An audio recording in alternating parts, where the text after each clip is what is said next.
Bapak Ibu sekalian, pertama kita ambil ukuran dulu melalui definisi apa itu wudu, sehingga dengan ukuran itu kita bisa turunkan pada praktek dengan mudah. Wudu itu ada dua pemaknaan. Satu, pemaknaan secara bahasa. Kedua, pemaknaan secara tafsir bahasa. Jadi ada pengertian secara bahasa murni, ada pemaknaan secara tafsir bahasa yang diambil dari keterangan Al-Quran dan Hadis. Secara bahasa, wudu itu disebut dengan an-nadhafah, al-husnu wan-nadhafah, bersih dan indah. Bersih dan indah secara bahasa. An-nadhafah, bersih dan indah. Diharapkan dengan orang ketika berwudu, dengan wudu itu maka semakin bersih tampilan dirinya dan nampak indah dalam penampakan perilakunya. Kenapa saya sebut dengan penampakan perilaku? Karena kalimat keindahannya bukan menggunakan kata jamalah tapi husnun. Ingat, kata husnun dalam bahasa Arab itu menggambarkan keindahan dari aspek akhlak, perilaku, bukan tampilan fisik. Kalau tampilan fisik itu orang Arab menyebutnya dengan jamalah. Jamalah dari kata jamalah, jamalun, seperti ini. Kalau pakai sifat pakai ta, ini artinya ganteng, cantik, keindahan secara fisik. Tapi pakai alif Pak ya, jamal, jamal. Kalau alifnya dibuang, jamal, ini unta. Ya, siapa nama Bapak? Jamal. Masya Allah. Begitu umrah di visa dituliskan tanpa alif lagi, Jamal begini. Dia yang repot. Begitu masuk kemudian proses imigrasi, itu bengong petugasnya. Pakai alif, Jamal. Kalau ini melekat pada seseorang, kalau laki-laki misalnya, maka berubah jadi Jamil namanya. Jamil, ya, yang mengambil sifat ini, ya, pada tampilan fisik. Laki-laki ganteng, Jamil. Misal namanya Saiful, sifatnya ini jadi Saiful Jamil.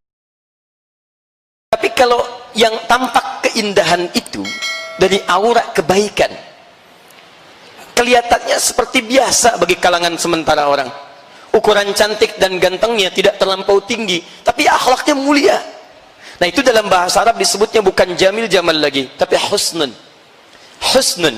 Sifat orangnya disebut dengan hasan, perempuannya disebut dengan hasanah. Jadi kalau Bapak Ibu ingin jadikan laki-laki kepada perempuan, tinggal tambah tak di ujungnya.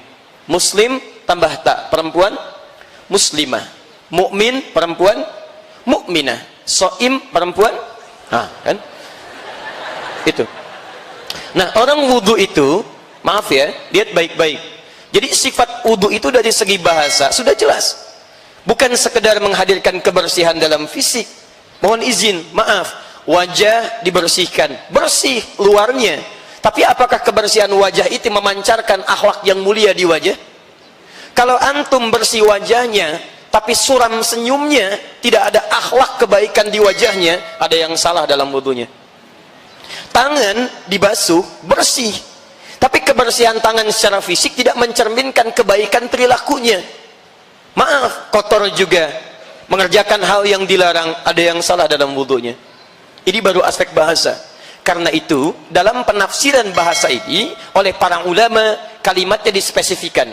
Apa kalimat yang bisa menggabungkan dua aspek ini? Dalam bahasa Arab ada satu istilah, namanya taharah.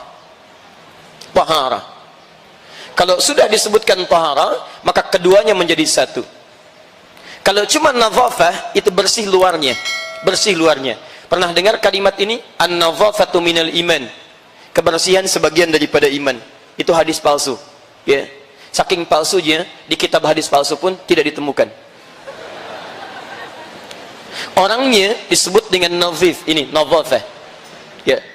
Hati-hati, ini walaupun sederhana, ini penting. Saking pentingnya, ini spidol susah menuliskan, mau habis tuh tintanya.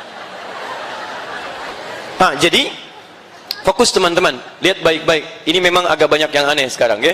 Spidol sulit mengulas, air sampai habis saking pentingnya tuh. Cuman gelasnya. Baik, alhamdulillah, biasa. Lihat, fokus ini. kalau disebutkan nadhafah itu cuma luarnya. Antum kalau ingin bersih-bersih luar, jangankan orang Islam, non muslim juga bisa mengerjakan itu. Anda bersihkan tangan, yang lain bersihkan tangan. Anda bersihkan wajah, yang lain cuci muka. Apa bedanya Anda dengan yang lain? Karena itu dirubah pengertiannya, diarahkan pada petunjuk yang benar. Wudu itu tidak sekedar menjadikan kebersihan secara fisik, tapi juga ada makna taharah di sana. Taharah itu bersih luarnya, suci dalamnya. Itu poinnya, bersih dan suci. Karena itu kalau teman-teman membuka kitab fikih, dibuka dengan kalimat ma'nal wudu, pengertian wudu, maka akan kata ini yang kita temukan, babut taharah, bab tentang taharah, tapi isinya wudu. Dari mana para ulama memutuskan kalimat taharah? Bukan sembarangan, dari keterangan Nabi SAW, tercantum dalam hadis riwayat Muslim nomor hadis 224. Ini riwayatnya Ibnu Umar, Abdullah bin Umar radhiyallahu taala anhuma, anaknya Umar bin Khattab. Kemudian yang kedua hadis riwayat Muslim nomor hadis 225, riwayatnya sahabat Abu Hurairah radhiyallahu taala anhu. Lihat kalimatnya. Yang pertama, qala Rasulullah sallallahu alaihi wasallam, la tuqbalu salatun min ghairi tuhurin wala sadaqatun min ghululin. Tidak akan pernah diterima solat seseorang tanpa bertaharah. Taharah yang dimaksudkan wudu. Nabi pun menyebut wudu dengan kata taharah. Artinya kalau ada seseorang solat tidak mengerjakan wudu dulu, maka solatnya tidak akan diterima oleh Allah Subhanahu wa taala. Khusyuk solatnya sampai menangis, masya Allah. Bacaannya syahdu sampai salam. Cuman sayang nggak wudu. Ya. Maka solatnya tidak diterima oleh Allah Subhanahu wa taala. Tapi Anda mesti hati-hati. Hati-hati, nanti saya tunjukkan dalam praktek. Nabi menyebut dengan kata tuhurun, bukan nadhafatun. Artinya wudu ini tidak biasa. Jadi kalau Anda cuma basah-basah, tapi saat sholat perasaan Anda kotor, tidak bersih dengan basuhan wudunya, sholatnya pun akan bermasalah. Bahkan turun ayat Quran di sini. Fawailul lil musallin. Celaka orang sholat. Anda bisa bayangkan, orang sholat masih celaka, apalagi yang tidak sholat. Sholat masih celaka, apalagi yang tidak sholat. Tapi siapa yang celaka dari orang sholat itu? Bukan semua orang sholat. Alladzina hum an sholatihim sahun, yang lalai dalam sholatnya. Apa bentuk lalainya? Alladzina hum yura'un, yang saat sholatnya ingin dilihat. Siapa yang lihat? Orang lain, bukan Allah. Emang dia aja yang bisa ke masjid, saya juga bisa. Nanti saya tunjukkan kepada dia. Jadi motivasi ke masjidnya bukan ingin sholat, ingin orang lain tahu bahwa saya pun bisa ke masjid. Nah ketika dia berangkat ke masjid, padahal dia wudhu, dia bersihkan, tapi sayang hanya membersihkan aspek luarnya, dalamnya kotor. Karena itu ketika dia sholat membawa sifat riya, itu yang bermasalah. Mohon izin Bu ya, Ibu hati-hati dengan sifat riya, sangat bahaya Pak. Riya itu selain menghadirkan dosa, sekaligus menghanyutkan amal seketika, habis seketika. Infak riya, habis. Haji, umrah riya, habis. Dalilnya Quran surah kedua ayat 264, paling kiri sebelah bawah. Ya ayyuhalladzina amanu la tubtilu shadaqatikum bil manni wal adza kalladzi yunfiqu malahu ria'an nas. Hei orang-orang beriman, jangan kamu gugurkan, batalkan amalan-amalan kebaikan yang telah engkau tenun dengan lelah. Satu disebut batal amalnya, gugur. Kalladzi yunfiqu malahu ria'an nas, seperti orang infak yang riya. Awas, perbuatan disebut dengan mengganggu dan merusak. Manna wal adza, itu merusak. Satu, gugur amal. Kedua, merusak sekaligus keadaan amal. Awas, hati-hati. Contohnya apa? Riya. Famathaluhu kamathali safwanin alaihi turabun fa asabahu wabilun fatarakahu salda. Yang seperti itu habis seperti dihanyutkan air bah seketika. Batal, hanyut, habis, rusak.